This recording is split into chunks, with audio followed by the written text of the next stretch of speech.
Chapter 22 democracy and government का ये second part है। इससे पहले हमने इसका फर्स्ट पार्ट कर लिया था। वीडियो की डिस्क्रिप्शन में आपको दोनों पार्ट्स मिल जाएंगे, आप चेक कर सकते हो या प्लेलिस्ट भी आप चेक कर सकते हो। तो सेकंड पार्ट हम यहाँ से शुरू करेंगे। Representative democracy. In a vast country like India it is difficult to devise a method for the direct participation of the people in the governance of country. अब इन ए वास्ट कंट्री, हमारा जो India है वो बहुत बड़ी country है। It is difficult to devise, और इसको करने के लिए, मतलब इसको चलाने के लिए एक method for the direct participation of the people in the governance of the country. इसको मतलब एक मेथड से ये, मतलब डायरेक्ट पार्टिसिपेशन अगर हम लोगों का चाहते हैं गवर्नमेंट में, देश की गवर्नमेंट में चाहते हैं, तो एक मेथड बड़ी मुश्किल से, मतलब ये कामयाब नहीं हो सकता। इट इज़ वेरी डिफ़िकल्ट, बहुत मुश्किल है एक मेथड को लगाना। Therefore representative democracy has been adopted in India. इसीलिए इससे बचने के लिए हमने क्या किया भाई, हमारे जो इंडिया में कौन सी डेमोक्रेसी है, representative democracy has been adopted. हमने रिप्रेजेंटेटिव डेमोक्रेसी को अपनाया है। अंडर दिस सिस्टम, यानी कि रिप्रेजेंटेटिव डेमोक्रेसी में क्या होता है, under this system people elect their representatives who governs on their behalf. इस सिस्टम में क्या करते हैं भाई, रिप्रेजेंटेटिव डेमोक्रेसी में क्या करते हैं, लोग चुनते हैं अपने रिप्रेजेंटेटिव्स को, वोट डालकर चुनते हैं, जो मतलब गवर्नमेंट को चलाते हैं, जो गवर्न करते हैं उनकी तरफ से, लोगों की तरफ से। ठीक है, वो लोगों को चुन लेते हैं, कुछ वोट डालकर चुन लेते हैं, और वही जो आगे लोग आते हैं चुनने के बाद, वही गवर्नमेंट को फिर चलाते हैं। This means India is indirectly governed by the people through their elected representative like panch, municipal councillors, member of legislative assemblies और मेंबर्स ऑफ पार्लियामेंट। इसलिए इसका मतलब ये है कि भाई हमारा जो देश है वो कैसे चलता है भाई, इनडायरेक्टली गवर्न बाय पीपल, हमारे लोगों के द्वारा चलता है, मगर डायरेक्ट नहीं चलता है, इनडायरेक्टली चलता है। किसके द्वारा चलता है, जो हम चुनते हैं, क्या, इलेक्टेड रिप्रेजेंटेटिव हम चुनते हैं। और इस रिप्रेजेंटेटिव में कौन कौन आ जाएगा, जो हम वोट डालकर चुनते हैं, वोट डालकर हम चुनते हैं भाई पंच, जो गाँव में होते हैं, म्यूनसिपल काउंसलर चुनते हैं, मेंबर ऑफ MLA चुनते हैं, मेंबर ऑफ लेजिस्लेटिव असेंबली का मतलब MLA, और मेंबर ऑफ पार्लियामेंट यानी कि MP। ये सभी हम वोट के द्वारा चुनते हैं, और फिर यही लोग देश को चलाते हैं, देश की सरकार को चलाते हैं। India is the largest democratic of the world govern by a democratic government. और जो हमारा देश है वो दुनिया की सबसे बड़ी डेमोक्रेसी है, और ये डेमोक्रेटिक, हमारे देश में क्या है भाई, डेमोक्रेटिक गवर्नमेंट चलती है। A democratic government is a government of the people, for the people and by the people. जो डेमोक्रेटिक गवर्नमेंट सरकार होती है वो गवर्नमेंट ऑफ द पीपल, लोगों की गवर्नमेंट होती है, फॉर द पीपल, लोगों के लिए गवर्नमेंट होती है, और लोगों के द्वारा गवर्नमेंट होती है। The people of India have the power to govern their country through their elected representative who take decision on behalf of the people, make laws in interest of the people and work for their welfare।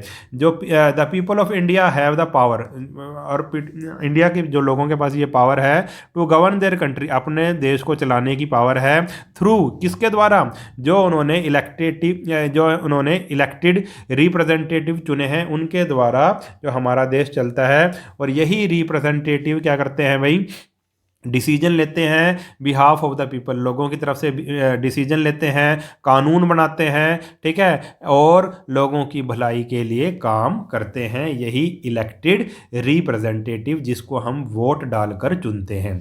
Do you know में क्या है, we Indian must feel proud of the fact that our constitution makers gave equal voting right to men and women both after independence, when the constitution was enforced, unlike that of USA the UK and France where women had to fight for a year to get the right to vote।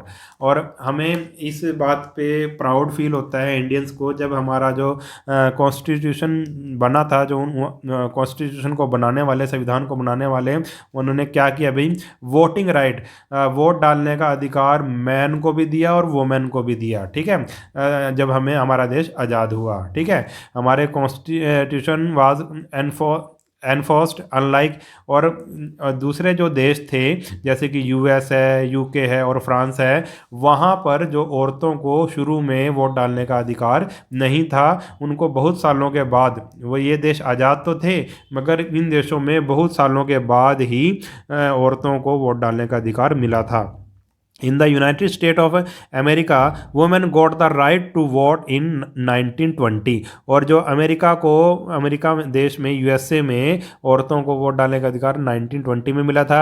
और UK में they were given voting right in, UK में 1928 को मिला था। Whereas in France the women were given the right to vote in 1944। और जो US यानी कि फ्रांस में 1944 में ही औरतों को क्या मिला था भाई, वोट डालने का अधिकार मिला था। पहले लेडीज़ को वोट डालने का अधिकार इन देशों में नहीं था, मगर हमारे देश में शुरू से ही, जैसे ही हमारा देश आज़ाद हुआ, लेडीज़ को और जेंट्स को सभी को वोट डालने का अधिकार था, जो भी 18 साल के थे। अब आगे भी पीपल्स पार्टिसिपेशन, पीपल कैसे पार्टिसिपेट करते हैं। Participation of the people in the election process of the country at various level is based on universal adult franchise, which means all the citizen of India who are 18 year of age and above are eligible to cast their votes irrespective of caste, colour, creed, religion, region और language.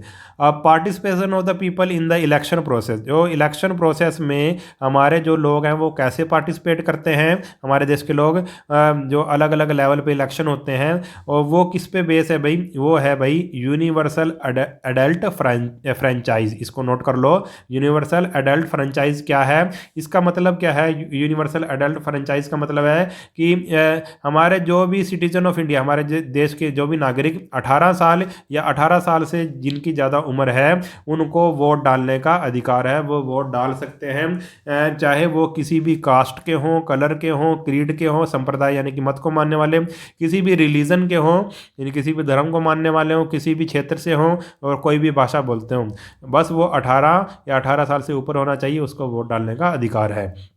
Right to vote and to elect representative is given to all the adult without any discrimination। Right to vote, सभी को vote डालने का अधिकार है और अपने representative चुनने का अधिकार है। ये सभी अडल्ट को दिया गया है बिना किसी भेदभाव के। अडल्ट का मतलब जो 18 या 18 साल से ऊपर है। This right from the very basis of democratic government at various level in India। और यही जो अधिकार है, यही सबका आधार है। जो भी हमारे देश में डेमोक्रेटिक गवर्नमेंट बनती हैं, अलग अलग लेवल पे बनती है, चाहे गांव का लेवल हो, चाहे शहर का लेवल हो, अलग अलग लेवल पे जो भी हमारी गवर्नमेंट बनती है, ठीक है, उसका बेस क्या है, उसका आधार क्या है, राइट, मतलब यही राइट है, वोट डालने का अधिकार। People participation does not and even after the election. जो पीपल की जो पार्टिसिपेशन है वो इलेक्शन के बाद ख़त्म नहीं हो जाती। It is also to be seen when government is formed by the elected representative. और ये बाद में भी देखा जाता है जब सरकार बनाई जाती है, जब इलेक्टेड रिप्रेजेंटेटिव सरकार बनाते हैं। In day-to-day life, people closely watch the activity of various department of the government and criticize also if required। और मतलब हमारे जो दैनिक जीवन में क्या होता है भाई, लोग ध्यान से देखते हैं, हर एक एक्टिविटी को देखते हैं, हर एक डिपार्टमेंट की एक्टिविटी को देखते हैं, जो भी सरकारी डिपार्टमेंट होते हैं, और सरकार की हर एक डिपार्टमेंट की एक्टिविटी को देखते हैं और उसकी आलोचना भी करते हैं। अगर उसके खिलाफ कुछ बोलना हो तो लोग बोलते भी हैं जब ज़रूरत हो। They also guard their own rights and freedom given to them by the Indian Constitution। और वे अपने राइट, जो भी उनके अधिकार हैं, जो भी उनकी स्वतंत्रता है, उसकी भी रक्षा करते हैं by the Indian constitution. Indian constitution का सहारा लेकर वो अपनी किसकी रक्षा करते हैं भाई, अपने अधिकारों और जो भी स्वतंत्रता है, आज़ादी है, उसकी रक्षा भी हमारे देश के लोग करते हैं। When the term of government at any level expire, which is 5 year in India, general election are held. जब किसी जो सरकार का जो टर्म ख़त्म हो जाती है, एक्सपायर हो जाती है, तो और हमारे देश में ये 5 साल का पीरियड है, 5 साल के बाद किसी भी सरकार की टर्म क्या हो जाती है भाई, ख़त्म हो जाती है, तो फिर दोबारा से इलेक्शन किए जाते हैं, चुनाव किए जाते हैं। At this stage again it is people who decide whether to elect the same political party और कैंडिडेट टू रूल और replace them by some other in the election. और इस स्टेज पे भी दोबारा से जो लोगों के पास लोग ये डिसाइड करते हैं कि क्या उस पार्टी को दोबारा से चुनना है जिसने पहले सरकार बनाई थी, या उस कैंडिडेट को दोबारा से चुनना है, या फिर उसको रिप्लेस कर देना है, बदल देना है दूसरे कैंडिडेट से। ठीक है, ये लोगों की मर्जी होती है, जिसको लोग वोट दे देंगे वही रिप्रेजेंटेटिव बन जाएगा। Considering all the aspect, the duty of the voter in a democratic setup is by no means easy and simple। और इन सब बातों को ध्यान में रखते हुए जो हमारे जो वोट हैं यानी कि वोटर्स हैं, उनकी ड्यूटी हमारे जो डेमोक्रेटिक सेटअप में बहुत ज़्यादा बढ़ जाती है। ये इजी और सिंपल नहीं है, सोच समझ कर वोट देनी चाहिए। Therefore it is essential to think carefully before one cast one's vote. इसलिए ये बहुत ज़रूरी है कि वोट देने से पहले सोच समझ कर ही वोट देनी चाहिए। It is our moral duty that we use our right to vote judiciously. और ये हमारी एक नैतिक कर्तव्य है, हमारी एक मोरल ड्यूटी है कि हमें अपने जो वोट देने का जो अधिकार है उसको सोच समझ कर प्रयोग करना चाहिए। तो आगे है टॉपिक है how do we govern our self. हम कैसे काम काज चलाते हैं, कैसे गवर्न, हमारा राज कैसे चलता है। In our daily life we observe that many activities are always going on throughout the country. हम अपनी डेली लाइफ में देखते हैं कि हमारे देश में कई तरह के काम हो रहे होते हैं। There are building of road बनती है, इलेक्ट्रिसिटी बनती है, रनिंग द हॉस्पिटल चल रहे हैं, डिस्पेंसरीज चल रही हैं, इम्पार्टिंग एजुकेशन देने का काम हो रहा है, transportation of good and passengers, जो चीज़ें एक जगह से दूसरी जगह पर जा रही हैं, पैसेंजर एक जगह से दूसरी जगह पर जा रहे हैं, डिफेंडिंग द बॉर्डर, और हमारे जो बॉर्डर की रक्षा कर रहे हैं सैनिक, हु और ये इतने सारे काम देखो कंट्री में होते रहते हैं। ये तो कुछ एग्जाम्पल हैं। Who organise and control all this. इन सब को ऑर्गेनाइज कौन करता है, इन सब कामों को कंट्रोल कौन करता है। Who makes laws to regulate such activities. और इन सब एक्टिविटीज़ के लिए नियम कानून कौन बनाता है। It is the government at different level that organize, supervise and control the activity around us। और ये किसका काम होता है, ये सभी काम जो नियम बनाने के, कानून बनाने के काम कौन करता है, ये करती है गवर्नमेंट। ठीक है, गवर्नमेंट करती है, डिफरेंट लेवल पे होती है गवर्नमेंट डेट ऑर्गेनाइज। और ये क्या करते हैं, इनको सुपरवाइज करती है, इनको देखती है ये काम कैसे हो रहे हैं, और इन सभी एक्टिविटी को कंट्रोल भी करती है। ये किसका काम है, गवर्नमेंट का काम है। The government not only makes law for all of us but executes them as well. Government ना सिर्फ कानून नियम बनाती है बल्कि उनको लागू भी करती है। एग्जीक्यूट का मतलब उनको लागू भी करती है। In case some people break these laws they are punished also. और कुछ केस में जो लोग इन नियमों को तोड़ते हैं, इन कानूनों को तोड़ते हैं, दे आर पनिश्ड आल्सो। उनको क्या दिया जाता है भी, पनिशमेंट दी जाती है, दंड दिया जाता है। For good governance and smooth functioning of various department the duties and responsibility are divided among the government at different levels. और फॉर गुड गवर्नेंस, अगर राजकाज को सही ढंग से चलाना है और सही तरीके से चलाना है, स्मूथ वे में चलाना है, तो जितने भी डिपार्टमेंट है अगर उनको सही ढंग से चलाना है, तो ड्यूटीज़, जितनी भी ड्यूटीज़ हैं और रिस्पॉन्सिबिलिटी हैं, वो सरकार में क्या कर दी जाती है अभी, डिवाइड कर दी जाती है, बांट दी जाती हैं अलग अलग लोगों में। तो लेवल्स ऑफ गवर्नमेंट क्या है, हमारे जो देश में कितनी तरह की गवर्नमेंट होती है उसके बारे में पढ़ेंगे।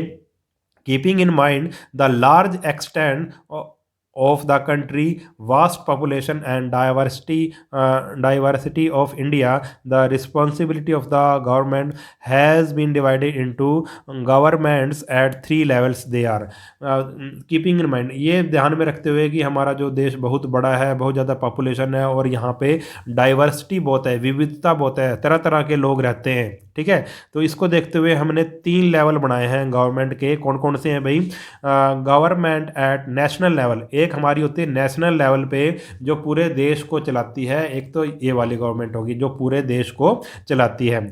Work for the whole country, पूरे देश के लिए काम करती है, is called the central government, इसको सेंट्रल गवर्नमेंट या यूनियन गवर्नमेंट कहते हैं, सबसे बड़ी ये होगी। दूसरे नंबर पे आते हैं government at the state level, जो राज्य के लेवल पे गवर्नमेंट होती है, work with in on state territory, जो सिर्फ स्टेट में ही काम करती है। For example the government of Haryana works only in the state of Haryana. For example दिया इसने, जैसे कि हरियाणा की गवर्नमेंट सिर्फ हरियाणा राज्य के लिए ही काम करेगी। The government of Kerala looks after Kerala state only and likewise, इसी तरह जो केरला राज्य है हमारा, केरला है वो स्टेट है, वो वहाँ की गवर्नमेंट सिर्फ केरला के लिए ही काम करेगी। थर्ड तरह की गवर्नमेंट, देखो पहले सेंट्रल गवर्नमेंट थी जो पूरे देश में काम करेगी, फिर स्टेट गवर्नमेंट है जो स्टेट में ही काम करेगी, और तीसरी है भाई the lowest level of government is at the village level, ये गांव के लेवल में काम करेगी, क्योंकि हमारा देश बहुत बड़ा है और हमारे देश में बहुत सारे गांव हैं, तो ये गांव के लेवल में काम करेगी, which is also called the government at the grass root level. और इसको हम ऐसी गवर्नमेंट भी कहते हैं जो ग्रास रूट लेवल पे है, यानी कि सबसे नीचे वाले लेवल पे जो लोगों के लिए काम करती है, ठीक है, वो क्या है वही विलेज लेवल पे काम करती है, उसको हम लोवेस्ट लेवल कहेंगे गवर्नमेंट का। The gram panchayat come under this category, और जो इस जो गवर्नमेंट को क्या बोलेंगे हम, इसका नाम हमने क्या रखा है भाई, ग्राम पंचायत। ग्राम पंचायत गाँव के लिए, एक गाँव के लिए काम करती है।